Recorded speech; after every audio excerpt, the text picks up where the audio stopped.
Assalomu alaykum aziz qarindoshlar. Bugun 2022 yılı 6. ayning 17 kuni juma. İki hafta bir qatam chiqadigan video chiqishim. Bu hafta mazmunini biroz ko'p. Ashta bo'lsa misal tezroq so'zlab imkon bormasini tugatishga tirishaman. Oldi bilan Uyg'urlar haqidagi ba'zi bir ahvollarni deb qo'yay. Endi yaqinda Uyg'urlar, chet eldagi Uyg'urlar ichida bo'layotgan bir qism xo'shanlarlik ish bor. Buning hammasi Xitoyniki Uyg'urlarga solgan zulmi hozir Uyg'urlarni bag'ansiri burunqidan bekroq bir yerga ekyotidi. Hamda chet elda Uyg'urlarniki tili, madaniyati, Uyg'ur kimligi, Uyg'urni saqlab qolish ustida yo'lida qarindoshlar borgansiri bekroq tirishchilik ko'rsatyapti. Masalan, yaqinda chet el bu yerlarda Uyg'ur yoshlariniki futbol musobaqasi degandek narsa o'tkazilyapti. Ondan keyin ona til maktablarimi hozir bag'ansi taraqqiyotidi. Uyg'ur madaniyat va ma'rif birligi shu 26-iyun kuni Germaniyaniki Myunxen shahrida bir ona tili faoliyati o'tkazmoqchi. Bunga dunyoning har qaysi joylaridagi ana tili o'qitishi bilan shug'ullanayotgan qarindoshlarning hammasini taklif qildi. Mushtarishlar bo'lyotidi. Ondan keyin hozir bo'layotgan yana bir ish Amerikaniki Kaliforniya shtatida San Fransisko rayonida Uyg'ur yoshlariniki yozliq lager faoliyati bo'lyotidi. Yozliq lagerini summer camp deydi. Buningda shuni qatnashgan yoshlar bir yerga berib to'plashib bir ish hafta birga faoliyat qiladi. Hozir Kaliforniyada bo'layotgan faoliyat, 2 haftalik faoliyat bugun birinchi haftasi tugaydi, yana bir haftasi bor. Uniki videolar ancha-muncha tarqalyapti. Ishqilib ahvoli intayin yaxshi. Uyg'ur bolalari nihoyat xushal buni qatnashganlar. U yerda shu Uyg'ur ona til, madaniyatga oid nurg'un narsani o'rgatyapti. Masalan, bir videoda butun shu bir necha yoshlik bolalardan 10 necha yoshliqlargacha hammasi o'pcha cho'rilib samo usul o'ynayotgan ko'rinishini ko'rdim men. Shunchalik odamni hayajonga soladigan ishlar bo'lyotdi. Shunga buni bir tilib qo'ydim. Bu bizniki zimmamizga tushgan bir tarixiy vazifa bor. Uyg'ur tili, madaniyati, Uyg'ur kimligi, mushlarni chet el saqlab qilish. Mushu sohada olinayotgan nihoyatda qimmatli qadamlar. Men bu ishni qilayotgan barliq qarindoshlarga chin ko'ngildan rahmat aytaman. Ondan keyin sizlarga deb qo'yadigan yana bir ish Abdulla Ayub inimiz tayyorlayotgan Uyg'ur ona tiliga oid kitobniki 5-si tayyor bo'ldi. Xudoyim bursa pat yaqinda nashrdan chiqadi. Abdulla Ayub inimiz to'xtamay shu Uyg'ur o'smirlarini ona tilda tarbiyalash yo'lida tirishchilik ko'rsatyapti. Uniki bu kitoblarniki birinchi qismi ilmiy kitobdi. Bu yaqinda nashr qilinib xilji qarindoshlarning qo'liga tegdi. Ikkinchi qismi Xuymi o'z Uyg'ur tilim degan kitob bo'lib, bu Uyg'urcha savodni mukammallashtiradigan kitob. Ana uchinchi qismi dunyoning kindiki, bu asosliq vatanniki jo'grafiyasi hikoya qilingan kitob. To'rtinchi qismi Uyg'urlikqa qadam. Bu Uyg'urlarniki o'rib odat va madaniyatlari hikoya qilingan kitob. 5-ci qismidan başlap tarix. Şuna onun ismi Umaq tarixçaq. Umaq tarixçaq deb qo'yilibdi. Bu qismdan başlap 5, 6, 7, 8, 9 5 kitap maxsus shu Uyg'ur tarixiga bag'ishlanibdi. Buniki 5-ci qismi patiqanda chiqmoqchi. Xudoyim bursa sizlar bilan yuz ko'rishidi. Bu bir xush xabar. Şuna bu narsalarga bir deb qo'ydim.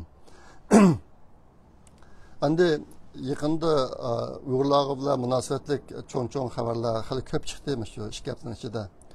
Uniki birisi 9-iyun kuni Yevropa Birligi parlamenti Uyg'ur masalasi haqida bir qonun, bir qaror ma'qulladi.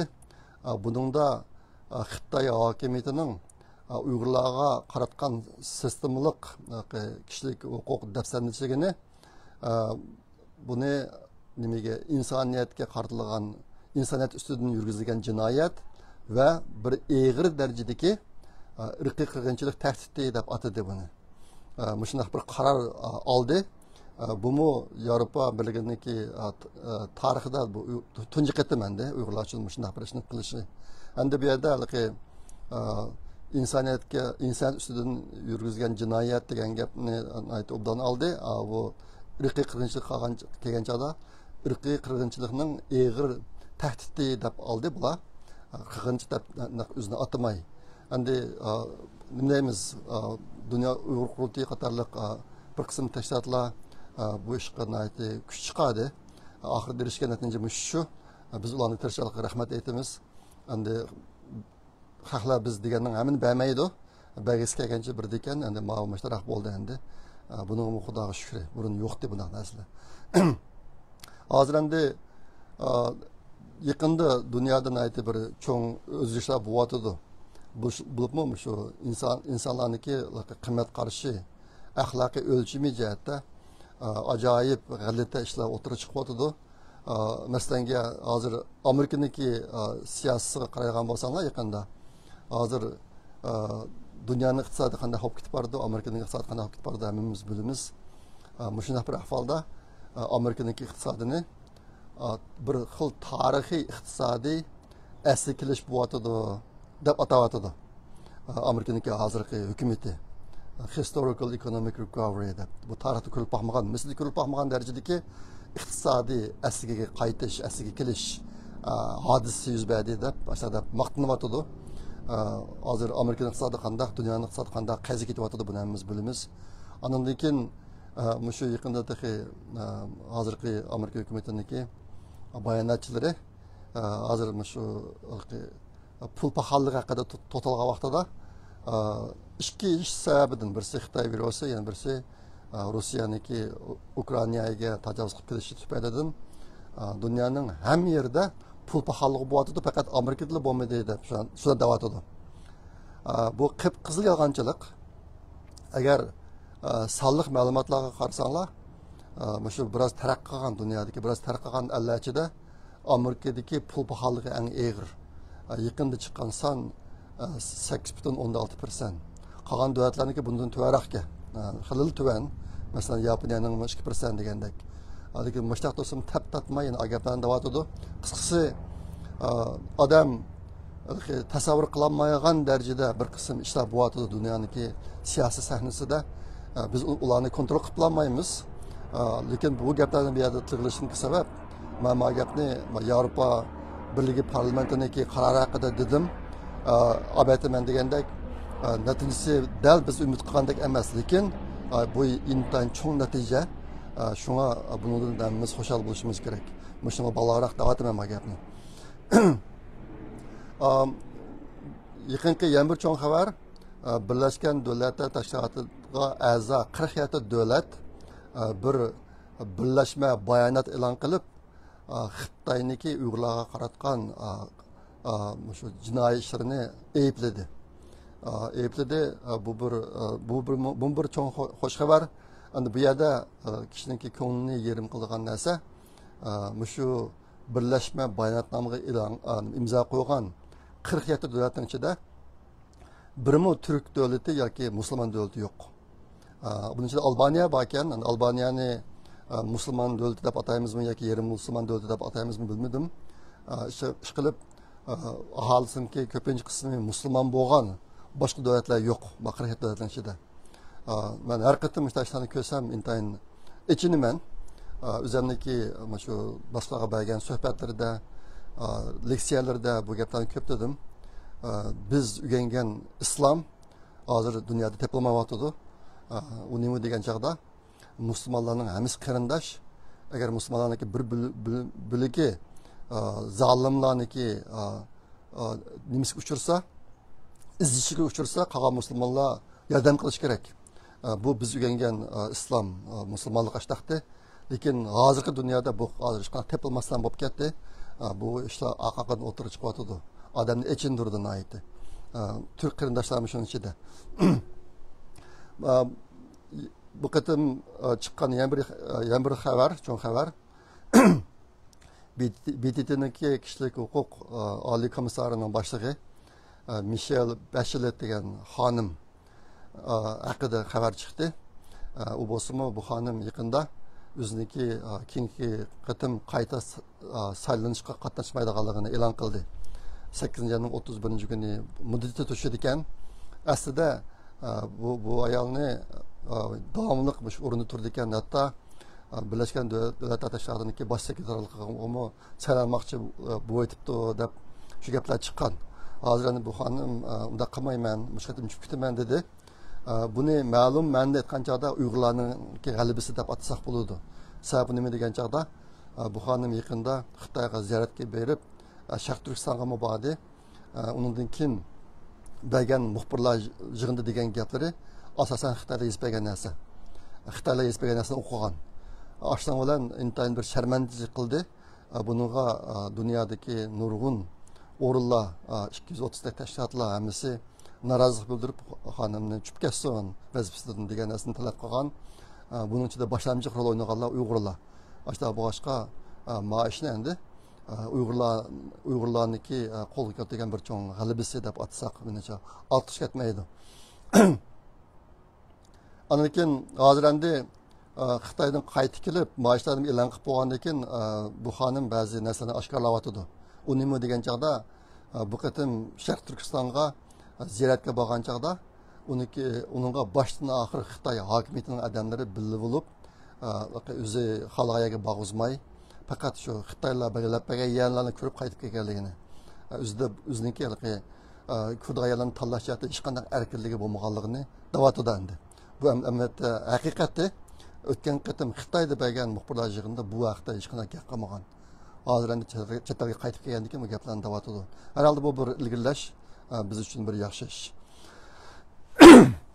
Hozir endi yana dunyoda nurg'un yerlar, nurg'un organlar bu xonimdan shu BDT kishilik huquq komissari tayyorlagan Uyg'urlarniki kishilik huquq tafsilotligi haqidagi bir dokladni bu xonimniki muddati tushishdan burun e'lon qilmasin degan talab qilyotdi. Xudoyim bo'lsa bu ish bo'lib qoladi. Endi bu bunday kunning ichida yana bir xabarlar chiqyotdi Xitoyning ichida. Chenchango haqida. Chenchango Uyg'urlarniki biqiy qirg'inchilik qilini ep bo'lgan bosh qo'mondon endi. Bosh qo'mondon emas, ijro qiluvchi. Buning bosh qo'mondoni Xi Jinping Chenchango ijro qilgan. Sharq Turkistonga 5 yil, 10 yilda ishlab berman deb keldi ekan. Ammo Xitoy uning uchun 5 yillik plan tuzib 2017-yildan 2021-yilning oxirigacha uni ijro qilib o'tgan yil 12-oyda bu odamni aketgan Sharq Turkistondan. Endi hozir oldingi kuni 6-oyniki 15-kuni Xi Jinpingniki tug'ilgan kun ekan. Shu Xi Jinpingniki tug'ilgan kuni munosabati bilan ichilgan bir kichik yig'inda Chenchangoniki yangi vazifasi e'lon qilindi. U nima desa, Kompartiya Markaziy komiteti yezilik xizmatlari ishxonasiniki muavin mudiri edi. Shuni e'lon qildi. Bu gap burun chiqqan. Buni shu Sharq Turkistondan aketgan vaqtida mushtaq bir vazifaga o'tiradigan gap chiqqan. Lekin yaxshi rasmiy e'lon qilinmagan. Maqatim rasmiy e'lon qilindi. Buningga bu ishxonaga birinchi qo'l mudir bo'lgan kishimi Xitoyniki siyosiy byurosiniki a'zosi. Biraz xuati men hozir yozib olman deb unutib qolibman. U mudiri Chenchango muavin mudiri bo'ldi. Endi bu narsa chiqqandan keyin shu analizlar ichida ikki xil ko'z qarash o'tirib chiqyapti. Uning birisi Chenchango 67 ga kirdi. Uning ustiga xalqarada buning nomi sesib ketdi. Amerika Chenchangoga jazo berdi. Chenchango va uning oila-tabiatlariniki Amerikaga kirishni cheklayapti ve Amerika'daki barlık mal mülkünü to'ng'itib etdi. Ashta bu boshqa bu nomsiz qadamni markaziy hukumatniki yuqori o'ringa qo'ymaslikni qaror qilgan bo'lishi mumkin degan faraz bor. Birinchisi, ikkinchisi unda emas, bu ishxonaga bu odamning qo'yilishi buni texmi yuqori o'ringa o'stirishniki tayyorligi bo'lishi mumkin deydi. Masalan, davlatniki muavin raisi degandek hamda siyosiy byuroniki doimiy a'zosi degandek o'rinlarga o'stirishniki tayyorlig bo'lishi mumkin deydi. Bunday bo'lishiga sabab burun mushtaq yuqori o'rinlarga o'stirilgan Xitoy rahbarlarininki bir qismi mushu ishxonaga mushtaq mudir va muavin mudir bo'lib boqqan ekan burun. Ashta bo'lg'achqa shu yuqoriga yamishadigan palampay hozir shuni tayyorlig bo'lyotdi degan faraz bor. Ikki xil faraz bor. Buniki qaysi rost hozircha bilmaymiz, uni keyinchi o'qimiz endi. Xitoyniki iqtisodida intayin og'ir darajadagi chekinish bo'lyotdi yaqinda yoqi. Hozirgi farazda bu yilning ichida Xitoy iqtisodida bir cho'ng dumko'mtirish o'rilish bo'lishi mumkin degan farazlar bor. Qattiq tushidi yerga deydi. Ashtaq bo'lsa dunyoning iqtisodiga intayin og'ir darajada ta'sir ko'rsatadi. Amaliyotda bu uniki ko'rsatgan ta'siri allaqachon boshlanib bo'ldi. Bunday amallar his qilyapmiz yaqinqi dunyoning iqtisodiy ahvolida. Endi hozir Xitoychada bo'layotgan bir qancha bir yangi ishlar bor. Shu iqtisodiy jihatdagi chekinishniki ifodalari. Uning birisi yaqinda Xitoyniki bir qism o'liklarida maoshni to'latish ishxonasi degan ishxona qurildi. Qurilib ba'zi yerlarda maoshniki qancha to'latilganligi e'lon qilinibdi. Masalan, burun yiliga 350 ming so'm maosh olganlarniki maoshi 20 mingga tushirilganligi, 250 ming maosh olganlarniki maoshi 180 mingga tushirilganligi degandek. Buningda qaysi kategoriyadagi odamlarning maoshi qancha tushidi belgilamasi bor ekan, hozir mushlarni qig'il turibdi. Andan keyin yana bir nayti bir nima deymiz, g'alita yana bir ish o'tir chiqdi. Xizmatsiz beji deydigan. Bu nima desangiz, xizmati yo'q odamlar boj to'laydi ekan. Bu endi dunyoda ko'rilib boqmagan bir ish. Odatda xizmat vola boj to'laydi. Amerikada masalan kirim beji degan boj bor. Siz topgan pulga qarab turib boj to'laysiz endi. Lekin kirimsiz beji degan undan narsa bo'lmaydi. Kirim bo'lmagandan keyin pul yo'q, ulardan boj olamiz desa, bu bir g'alati ish bo'ladi. Ama Xitoy ishni hozir yo'l qo'yib turibdi. Buni asos sababi nima desa, kishilarni ish qilib bir ishlab jon beqishga rag'batlantirish. Hozir Xitoydagi ishsizlik intayin og'ir. Bu yil oliy maktabni bitirgan o'quvchilarniki ish tepishi, xizmat tepishi bir og'ir masala bo'lib o'tiribdi hozir. Endi bir tarafdan qahli ishlaysa xizmat yo'q. Yana bir tarafdan bularni ishlab ishlarlarda bir rag'batlantiramiz deb ma'bir narsani o'tirga chiqaribdi.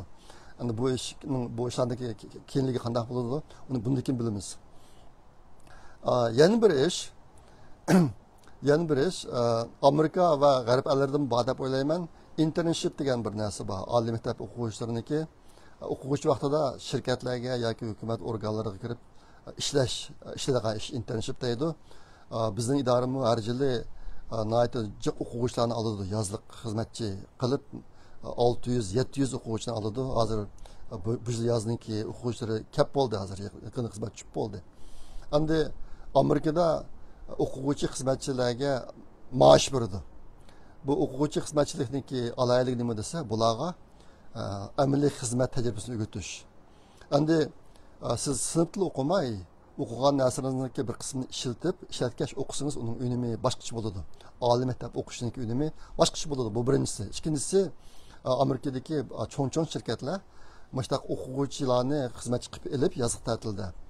Ularniki kimniki qandaqligini bayqab olgandan keyin, bular o'qib bitirib bo'lgandan keyin o'zining shirkatiga kelib ishlashga ularni taklif qiladi endi. Ya'ni o'zi uchun xizmatchi xodimlarni tanlaydi, mush orqali. Mushtaq qiladi. Buniki hammasida o'quvchi xizmatchilarga maosh beradi.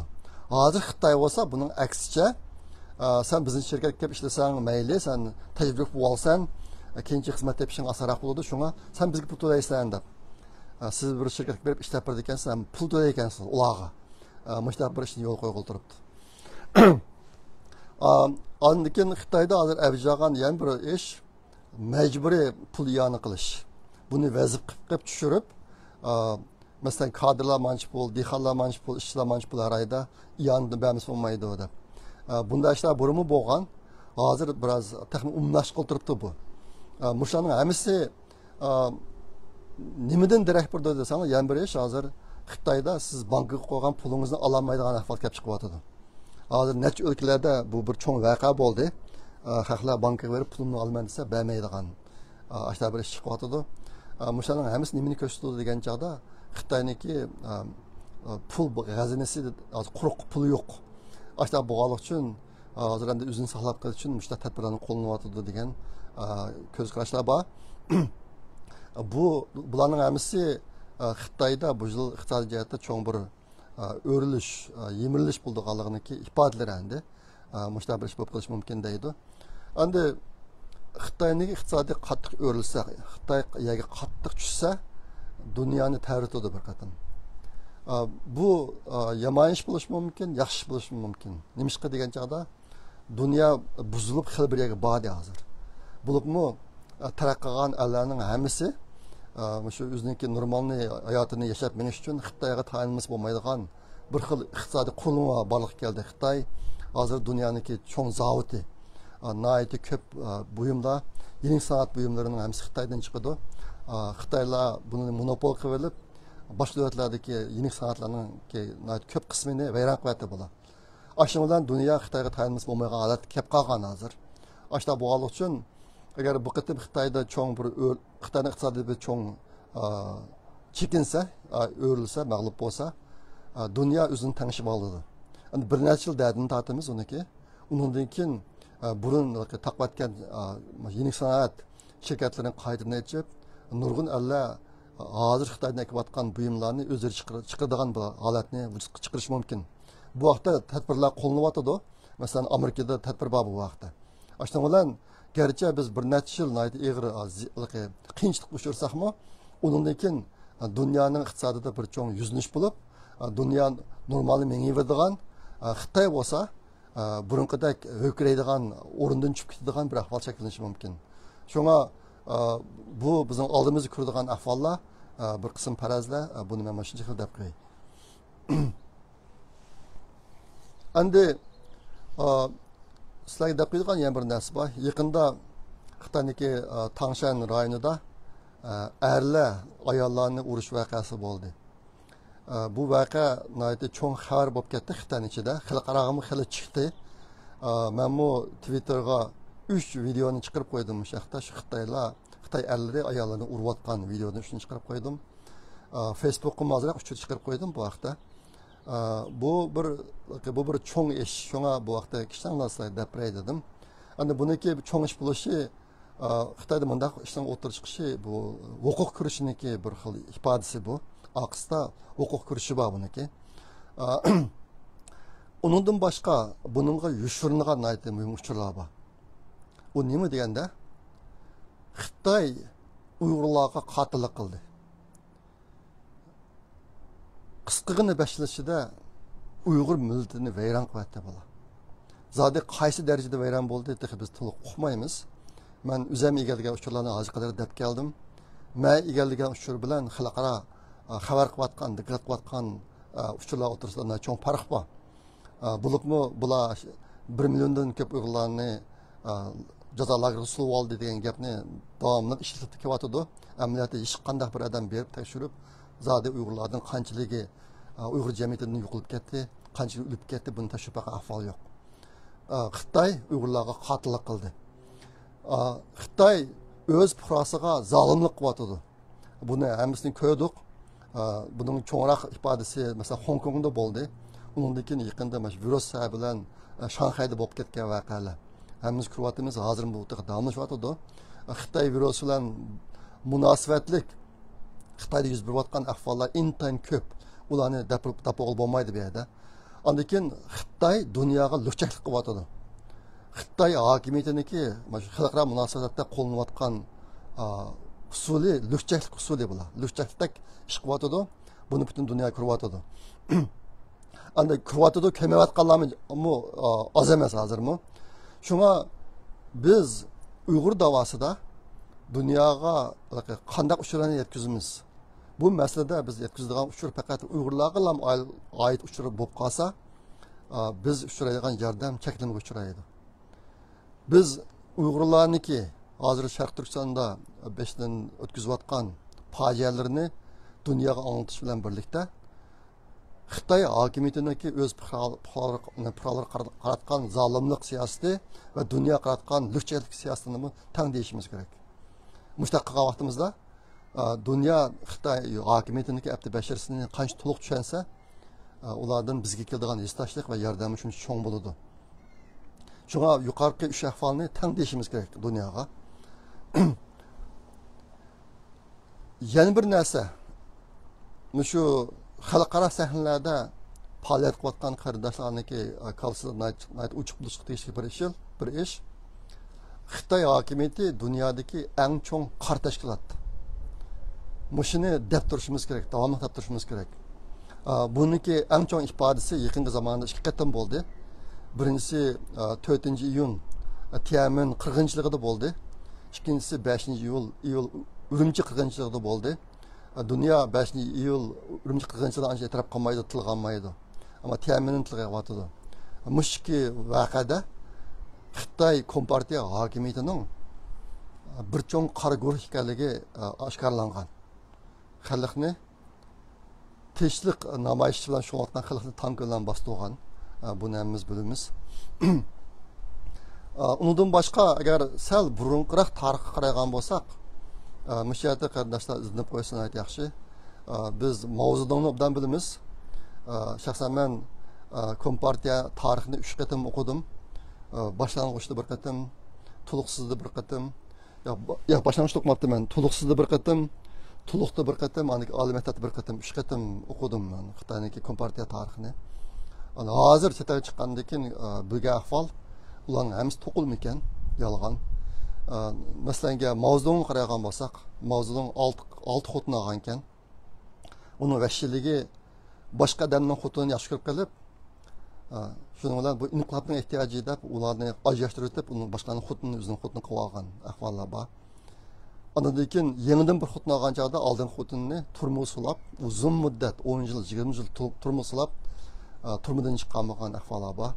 Mana shu Xitoyda ulug' dahi Vansi degan Mao Zedongning ahvoli. Bu dunyoda uchiga chiqqan birinchi darajali qora guruhning boshlig'i Mao Zedongning o'zi. Ondan keyin shu uzun safar haqida bizga nurg'un hikoyalar o'tilgan endi dars qilib, Mao Zedongning uzun safar vaqtida tasma, belga bog'lagan tasmani qaynitib yeganligi. Bularning hammasi to'qilma gap ekan.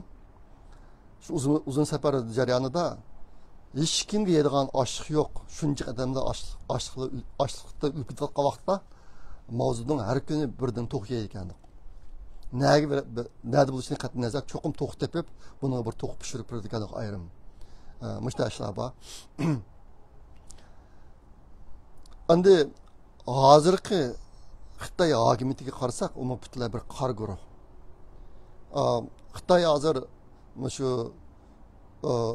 o'zining hokimiyatini tutib turishda rahbarlarning cheklashi, pariyishi, mushunga eg'ir darajada tayinlayotdi.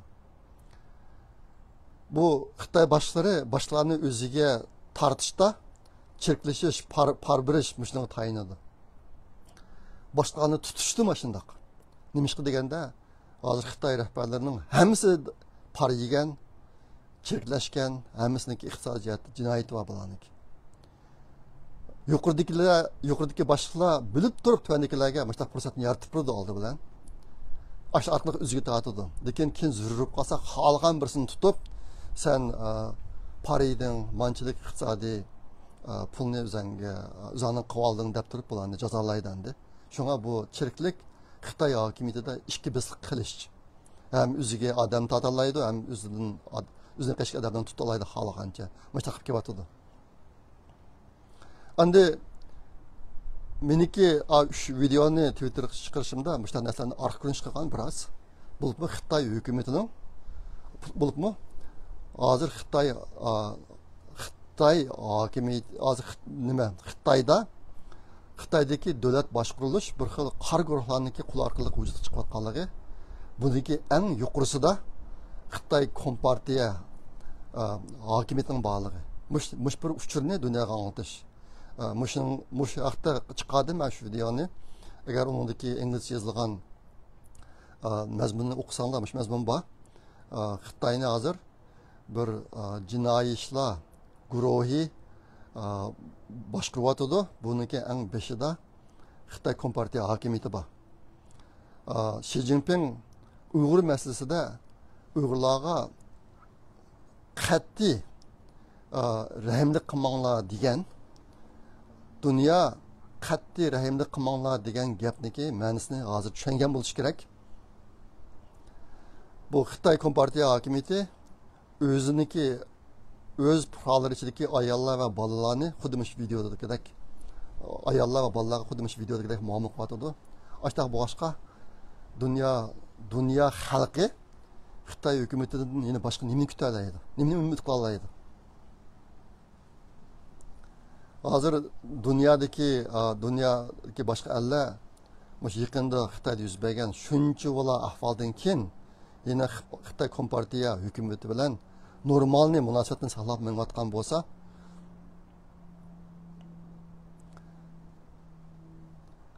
boshqa menayotdi. Nima uchun boshqa shu yuz berdi? Nima uchun dunyo bu ishlarni ko'rmaydi deb boshqa yozdim. Ondan keyin yana bir yozgan narsam dunyo shu Xitoy Kompartiya hokimiyati Uyg'urlar ustidan elib borgan, qisqagina 5 yil ichida elib borgan ishlardan tajribalarni yakunlash kerak. Agar buni yakunlamasa, ashundaq taqdir o'ziniki beshig'ini kelishi mumkin. Qisqa vaqtdan ichida kelishi mumkin. Mush narsani qo'shib yozdim men.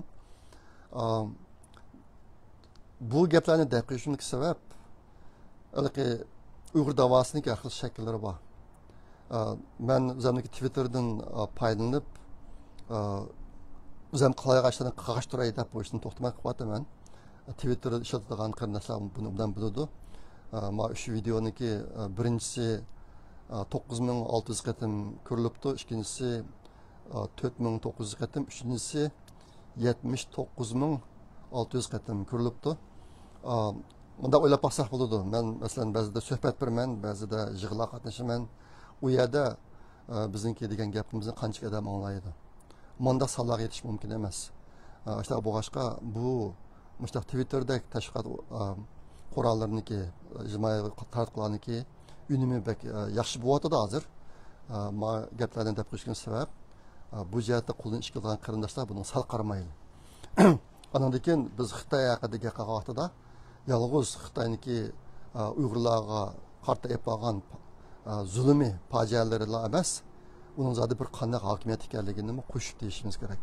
Ashta qilgan chog'da biz o'zimizga qiladigan hissdoshlik va yordamni eng yuqori pallaga chiqa olamiz. Endi yana bir muhim narsa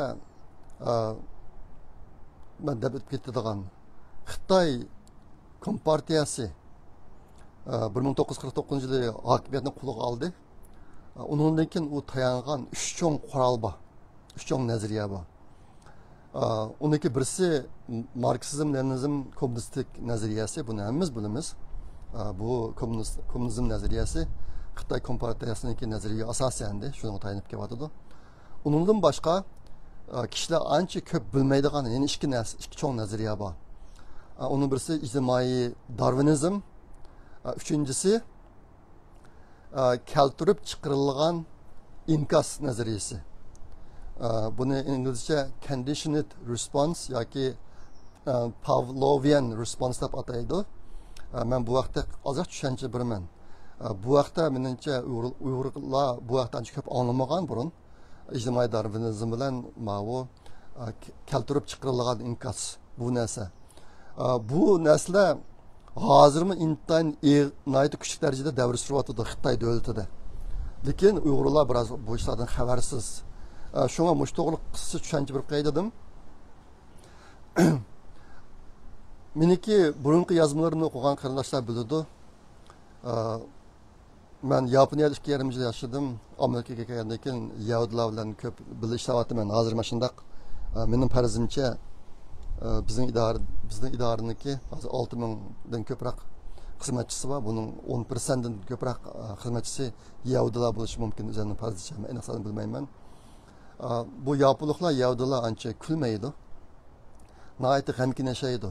Agar siz Yaponiyaga borib ko'chadagi odamlarni ko'rsanglar, hammasi shunday bir xil g'amgin, qahqahlab kulib, yuqori ovozda paranglashib bunaqa odamlarni ko'rmaysizlar. Anandan keyin agar ichiga kirib tushunadigan bo'lsanglar, bular davomli o'zining kelgusidan g'am qiladi. Ayt qanday bo'lib ketadi, o'g'li qanday bo'lib ketadi deb. Uyg'urlar buning aksicha. Bo'libmi shu yaqinqi necha 10 yil ichida men bu ishdan bak ansirgan. Shu Yapon verib yashab beqib, Amerikaga kelib yahudilar bilan ishlab, mushlarni o'qigandan keyin bak ansirgan. Uyg'urlar osmon besvasim ostida qaqalab kulib montiyab yurib yashaverdi ekanmiz. Mushniki bir yomon oqibati bo'lamdi ekan deb. Buni o'zimniki maqolalarga ko'p yozdim bu narsani. Ammo Uyg'urlarniki beshiga hozirgidek bu fojianing bundoq tiz kelishi ve bunda tez amalga oshishini men o'ylamagan. 5 yil ichida biz intayin og'ir darajada tugishib ketdik. Shuningga men o'ylayman, agar buningdan 5 asr burun Uyg'urlar biz tanlagan yashash yo'li o'zimizni saqlab qolishga mos kelamdi yo'q deb o'ylanishga boshlagan bo'lsa, ehtimol biz bugungi taqdirga qolmaydik. Yaqinqi zamonlarda bunday savollarni o'tirib qo'yish, ya'ni biz tanlagan yashash yo'li o'zimizni saqlab qolishga mos kelamdi yo'q degan savol. Men buni o'zim Sharq Turkistonda tug'ilib o'sib yetilish jarayonida bunday savol anglab boqmadim. Albatta biz Xitoyning quli bo'lganligi uchun bunday savollarni oshkora o'tirib chiqarmaydik. Shuni bir sabab endi. Endi hozir chet eldagi Uyg'urlar uchun bunday imkoniyatlar bor. Mesela savolni so'raydigan. Endi bu yerda bu ijtimoiy darvinizm degan bu qanday nazariya bu? Darwin bilan o'xshash davrda yashagan bir faylasuf bor. Uning ismi Herbert Spencer degan odam. Bu shu ijtimoiy darvinizm ideyasini o'tirib qo'ygan odam shu odam shu. U tabiiy tanlash nazariyasiniki ijtimoiy, siyosiy va iqtisodiy masalalarga qo'llanishi bo'lib hisoblanadi. Ijtimoiy darvinizm degan. Bu yerda ikki narsa bor. Birisi uning mazmuni nima, ikkinchisi buni kim o'tirib qo'ygan. Buni o'tirib qo'ygan odam Darwin o'zi emas. Herbert Spencer degan odam. Uning asosiy ideyasi kuchuklar yashaydi degandan iborat. Bu yerdagi kuchuklar degan vaqtida aslida Darwin o'tirib qo'ygan chog'da buni hayvonotlarga, boshqa jonlilarga qarta degan, madam buni insonlarga o'zgartgan, insonlarni o'z ichiga olgan endi.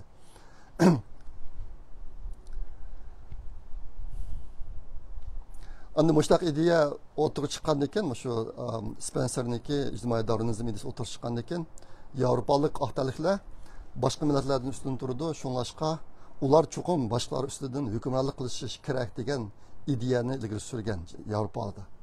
Mushtaqlar bo'lgan, undan keyin Ikkinchi dunyo urushi mezgilida natsist Germanlar bu ijtimoiy darvinizm ideyasini Yahudilar ustidan cho'ng qirg'inchilik yurgizishiniki ilmiy asos sifatida paylangan. Ular Yahudilarning o'ltirilishiga nachar irsiyatning tozalanishi deb qaragan. Nachar irsiyatniki tozalanish deb qaragan. Boshqa bir qism diktatorlar va jinoyatchilarmi ijtimoiy darvinizm ideyasining o'zlariniki nachar ish harakatlarining falsafiy asosi sifatida paylanib kelyotdi. Buning ichida Xitoymi bor. Xitoymi bor. Meniki shu yaqinqi zamonlarda shu men Turkiya, Yevropadagi xiljihatlarga berib doklad so'zladim Uyg'urlarga. Shuning ichida men tilga olgan bir ahvol bor. Nankay universitetidagi professori Ayuejin degan bir Xitoy. Buniki shu Nankay universitetidagi harbiy o'quvchilarga bergan bir leksiyasi bor. Buningki shu leksiyasida bunday bir gap bor.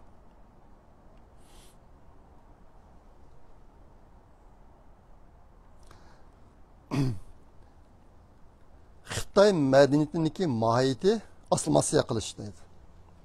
Xitoy madaniyatining mohiyati asl-masya qilish. Biz yaxshi irsiyatlarni yoki yaxshi millatlarni o'zgartib o'zimiz ichiga qo'shib olamiz deydi. Nacharlarni qiynab o'ltirib yo'qotamiz deydi. Mushu Nankay Üniversitedeki harbiy o'quvchilarga so'zlagan darsda qilgan gapi buniki. Bu hozirgi Xitoyniki shu ijtimoiy darvinizmdan foydalanib ish qilayotgan jarayonlarniki bir ifodasi. Amaliyotda agarcha sal orqaga chekinib shu Xitoy kompartiyasi Xitoy davlatini o'z qo'liga ilishdan burun yana qanday ishlar bo'lgan ijtimoiy darvinizm sohasida degan narsa qarab baxsanglar bundan tushungan bo'ladi. G'arbda Darwin'niki nasllarning manbasiga oid nazariyasi haqidagi tadqiqotlar 1859 yillari bir yuqori pallaga ko'tarilgan. Ammo bu nazariya Xitoy davlatiga 1900 yilgacha yetib kelmagan. O'sha vaqtga kelganda Manju xonadonligining chirkligi bilan har sohadagi mag'lubiyati kishilarda inqilob qilish irodasini vujudga keltirishga boshladi. Dal shu vaqtda, ya'ni 1895 yili Yaponiya Xitoyga tajovuz qilib kirib, g'alaba qozondi. Shuning bilan Xitoylarning milliy ishonchi og'ir krizisga duch keldi. Xitoylarning yuzining qattiq to'kilishiga ergashib, ayni vaqtdagi ziyonlardan Kong Yuwei degan Xitoy bilan keyingi prezident bo'lgan Sun Jung-san Darwin bilan Spencerning nazariyalariga yuzlanib, arablardan o'rganib, Xitoylarni saqlab qolishning muvofiq yo'llarini izladi. Shuning bilan Darwinizm ularning bir cho'ng inqilobni loyilab 1911 yili bir milliy jumhuriyat qurishiga yordam qildi. Ma'u men yozgan bir maqola bor. İctimai Darwinizm haqida shu maqoladagi tarixiy chiqishlan mazmun buni aynan deb qo'ydim. Men bu maqolani Facebook'ga bilib chiqarman. Mana shu yaqinda mashqning ichidan boshlab o'qib bo'ladi.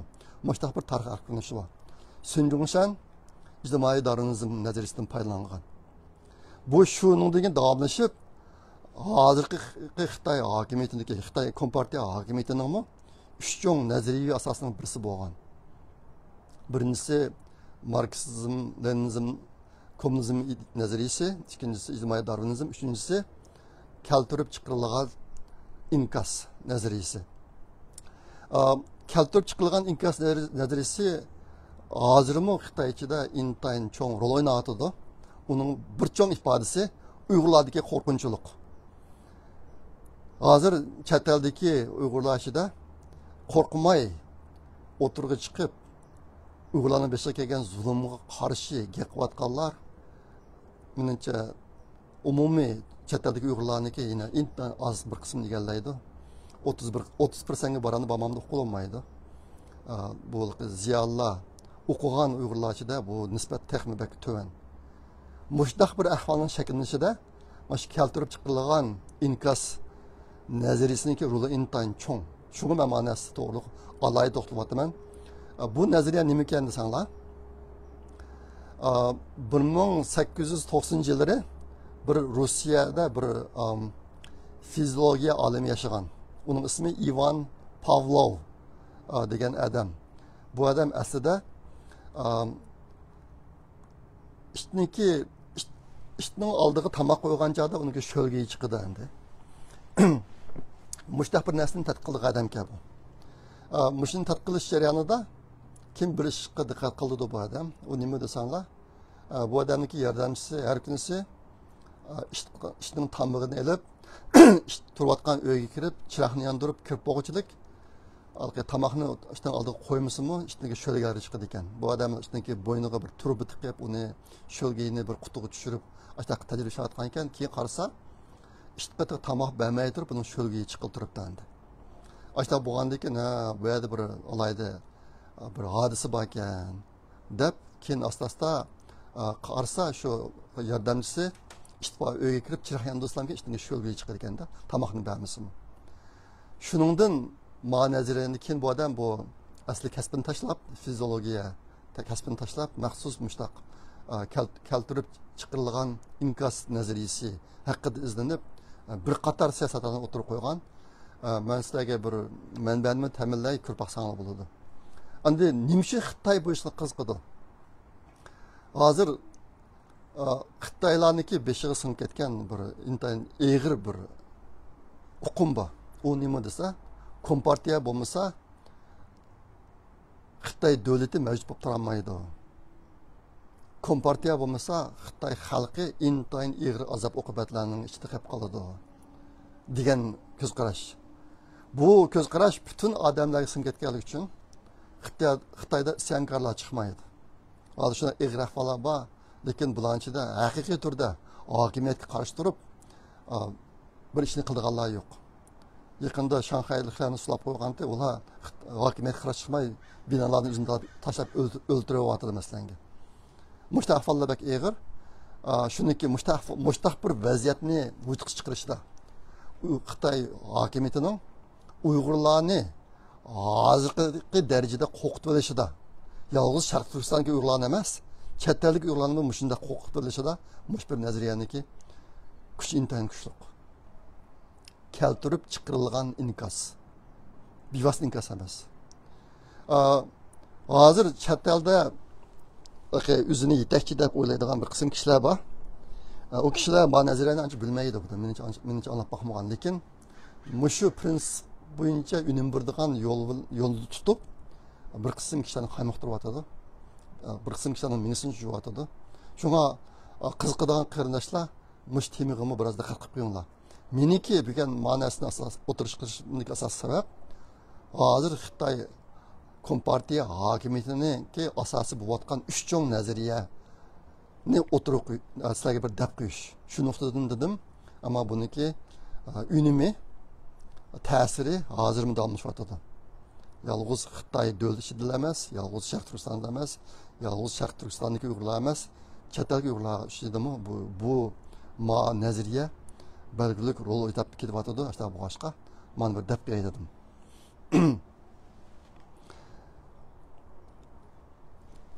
Yaqinda bo'lgan yeni ba'zi bir yangiliklar bor. Masalan, 6-yilning 15-kuni Xi Jinpingning tug'ilgan kuni Putin Xi Jinpingga telefon qilib, uni tabriklabdi tug'ilgan kunini. Shuning bilan birga shu telefonda so'zlashib bo'lgandan keyin Rossiya ijtimoiy tarmoqlarda bir qism uchurlarni chiqardi. U nima degan chaqda Xitoy bilan Rossiyaniki do'stlik munosabati hozir tartibli bo'lmagan darajadagi yuqori pallaga chiqdi edi. Amalarning xabarida bor, bu Xitoy va'dasi tutmaydigan millat. Buni Uyg'urlar bak yaxshi bilamiz. Uning dardini biz eng ko'p uchirdik. Yaqinda Xitoydagi qish olimpik jarayonida 2-oyda Xitoy zodi Ruslar bilan birga turamiz deb jakarlab o'tgan. Keyin urush boshlanib, butun dunyo Rossiyaga la'nat yog'dirgandan keyin Xitoy jim bo'ldi sal. O'zi sal qochgandek qildi. Onundaki Putin Xi Jinpingni intayin sat gapini tillabdi. Mushta xabarlarni angladim men. Tillab ashta bo'lgan. Hozir endi bu Xi Jinpingning tug'ilgan kuni munosabati bilan Putin Xi Jinpingga bir telefon qilib etib, undan keyin darhol Xitoy Rossiya munosabati tarixda ko'rib boqmagan eng yuqori darajadagi yuqori pallaga ko'tarildi deb ma'nosini tasdiqlab tashviqotdi xalqarada. Bu asosan nima desa, Putin Xitoyni Xi Jinping o'zining yeniga tortyapti ham Xi Jinpingni so'rab suvga kiryapti, lay suvga. Xitoy intay qo'rqyapti hozir bu ishlarniki mustaq o'tirish chiqishi o'zimizga bek ziyonliq deb, bu bir 100siz millat, 200 ming millat, va'dasi tutmaydigan millat bo'lgani uchun boshqa ishlardagi yaxshiliklarni olib qolmamga deb ansirab anda qoldi, lekin Putin Xi Jinpingning putiga etilib olib suv so'rab akiryapti, mustaq bir ahvollar bo'ldi. Andaki yana bir ish, shu har yili 6-iyun kuni Putin bir xalqaro muxbirlar yig'ini ochib, muxbirlarning savollariga javob berdi ekan. Bu yig'in 4 soatdek davom qildi ekan har yili. Nayda danglik yig'in ekan bu. Nima deganda Putin gapga bek usta. O'tganda ayni vaqtda nima Biden Putinga nechqatim hujum qilayotdi. Bidenni munozaraga chaqirgan Putin. Sen unda aqamni gapni qilib o'tirib maydonga tushgan, biz naq maydonda munozara qilib boqaylik deb. Ashta qilgan bu Putin gapga bek usta. Şu muhbirlar yığında mı her qandaq adam, her qandaq sualın sorusu buluyordu. Bu onun cevabı dendi. Şuna bu bir nayte danlıq faaliyetke ma o. Lekin bu yıl bu faaliyet kechiktirilibdi. 16-da yüz bermedi tünügün. Bunun sebebi nima deganda hozir Putinning salamatiga yaxshi emas. Undan nayte bir eg'ir kasal bor ekan degan gap bor. Shuning bilan bog'lanishlik bo'lyotdi. Hozir shu paraz o'tirib chiqyotdi. Aniki yeni bir xabar, bu hafta chiqqan yeni bir cho'ng xabar. Amerikada yana bir yangi qonun loyihasi o'tirib chiqyapti hozir. U qonun loyihasi ijtimoiy taratqudagi barobarlik qonun loyihasi. Bunun mazmuni nima desanglar? Xitoy rahbarlarining Amerikaniki ijtimoiy taratqularni xohlagancha ishlatishini cheklash. Hozir xabarlarda bor. Ama şu Xo'shijin deymiz, Xitoy tashqi ishlar ministriniki bayonotchisi, mishalning hammasiniki Twitterda hisobi bor. Bular to'xtamay Xitoyniki tashkilotni qiladi bo'laydi. Lekin Amerikaniki Xitoyda turishlik bosh elchisi Xitoyning to'rlariga chiqargan yoki chiqargan narsalarni Xitoy hokimiyati shu vaqtda o'zida evitadi. Chiqarg'izmaydi qat'iy. Ashta bu boshqa bu yerda intan cho'ng tamponsizlik bor. Xitoy hukumati g'arbniki ijtimoiy taratqulardan xohlagancha foydalanyotdi. Ammo g'arblarniki Xitoy taratqularga bilmay chiqishini qattiq cheklayotdi. Bundan boshqa Xo'shijin aniki tashqi ishlar ministrligi Twitterga chiqqanligi bilan Xitoy fuqarolari chiqolmaydi Twitterga. U cheklangan. Ayta bu uchun bu qonun loyihasi agar sen Twitterga chiqaman desang boshliqlar fuqarolaringni tang chiqsin. Eğer fuqarolarning chiqishiga yo'l qo'ymasang, sen chiqmaysan, seni cheklaymiz degan bir qonun loyihasi. Yaqin o'tirish chiqibdi. Maşallah kunlari taxe. Bu taxe hozir loyiha sifatida yana bir qism jarayonlarni boshdan kechirib, undan keyin rasmiy qonun bo'ladi bu. Herhalde men hoş buldum. Bundan başqa ben o'tgan hafta Xitoy Amerika munosabatida bir qism ishlarning bo'lmoqchi bo'lganligini degandim. Davlat mudofaa ministrlariniki ko'rishdiganligi bu ish yuz berdi. Ko'rishdi Amerika va Xitoyniki davlat mudofaa ministrlari. Ondan keyin tashqi ishlar ministrlari biroz ko'rishdi. Masalan, Amerikaniki davlat bexatarlik maslahatchisi Jake Sullivan degan odam Xitoyniki yuqori darajali diplomati Yang Jiechi bilan ko'rishdi. Dushanba kuni ko'rishib 5 soat yaqin paranglashibdi. Paranglashib bo'lgandan keyin bular nihoyatda samimiy va natijalik suhbat olib berildi deb atachakaladi bular. Nima deyishini uqmayman men. Nima uchun bunday ishlar yuz berdi hozirgi kunda? Endi Amerika hukumatiga qarasak, bir jihatdan Xitoyga qarta nihoyatda qattiq tadbirlarni qo'llanayotdi. Bu bir amaliyot, uni ko'z yumsaq bo'lmaydi. Masalan, hozir mishpat yaqinda Amerikaniki Xitoydan keladigan majburiy emgak buyumlarini cheklash qonuni rasmiy yo'lga qo'yildi pat yaqinda. Ashta qilsa Uyg'urlarni qul ish qilib ishlatayotgan nurg'un shirkatlarniki mollari Amerikaga kirmaydi. Bu yerda ishlarni qattiq tutyapti. Yana bir tarafdan mushtaq suhbatlarni o'tkazyapti. Ondan keyin Bayden shu Xitoyga qartilgan bir qism bojlarni amaldan qoldirib yubordi. Bu ishlar tam bo'lyapti. Ish qilib nima deyman? Ben hozir ko'pincha xabarlardan qochadigan bo'lib ketdim hozir. Nima ish qilsa odam qabul qilmoq bak tasandi. Hozirgidek mushunday vaziyatlardami nima uchun mushunday ishlar yuz berdi? Adamning kalsini o'tkazmak bak tasib ketib bordi. Yana bir cho'ng xabar, bir kun chorshanba kuni Amerikaniki Federatsiya bankasi o'simni 0,75% o'stirdi. Pul o'simini ashning bilan paychak bozori intan qattiq darajada ziyon uchirdi. Biz Amerikada yashayotganlar bu ziyonlarni his qilib yashayotimiz hozir. Bo'libmi mendek kishilar endi Amerikada pensiya maaşı deb maaş yo'q. Bizniki pensiyaga chiqqandan keyin xashlagan bir qism pulimizni Amerika hukumati majburiy holda ishlayotgan vaqtimizda maoshimizdan bir qismini tutib olib qoladi. Bu pulni işte paychak bozoriga soladi bular. Yana birisi o'zimizmi pul sotib qilamiz endi. Pensiya chiqqandan keyin xashlaymiz deydigan pulni iqtisod qilib, uni shu paychak bozorida turdi odatda. Bir ikki paychakda emas, bir birlashma paychak bor. mutual fund deydigan shu yerda turdi endi. Bizning osh pullarimiz yaqinda kam deganda 30% tushib ketdi endi. Yaqinda necha oyning ichida. Xudoyim bo'lsa, keyin bu pulga ehtiyojimiz tushkichilik asli kelib qoladi deb o'ylaymiz. Lekin hozir endi paychak bozori qaragan bo'lsanglar, ko'chalar qonga bo'lib ketdi desak xatolashmaymiz. Ashtaq darajada bo'lib ketdi yaqinda yoqqa. Endi shu o'simni o'stirish tufaylidan bu o'ygan chaqda oldigan qarz pulniki o'simimi hozir 30 yillik qarz pulning o'simi 5,5%ga chiqibdi.